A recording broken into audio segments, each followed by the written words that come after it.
Form is temporary, class is permanent.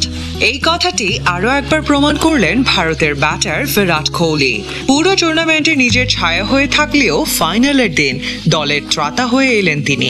৭৬ রানের এক দুর্দান্ত ইনিংসে দলকে নিয়ে গেছেন বড় সংগ্রহের দিকে। হাফ সেঞ্চুরি করতে কোহলিকে খেলতে হয়েছে ৪৮ বল, তবে এরপরই হাত খুলে মারতে থাকেন তিনি। শেষ পর্যন্ত ২টি ৬ ও ৬টি ৪-এর মারে ইনিংস সাজিয়ে ফেরেন ৬০ ঘরে।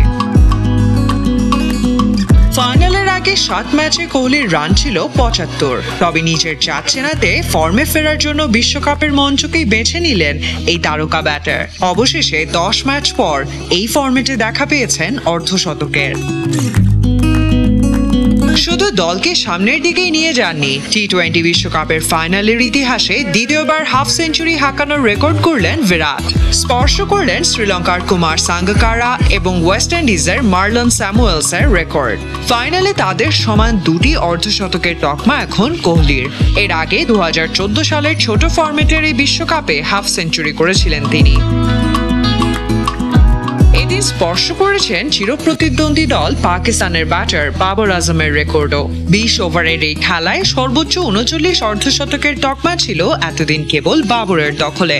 ফাইনালে বিরাটের হাফ সেঞ্চুরিতে বাবরের পাশে নাম লেখালেন তিনি। টি-20তে বাবরের মতো বিরাটের অর্ধশতকের সংখ্যা এখন ৩৯, আর ৩৭টি অর্ধশতক হাঁকিয়ে এই তালিকার দ্বিতীয় অবস্থানে আছেন রোহিত শর্মা।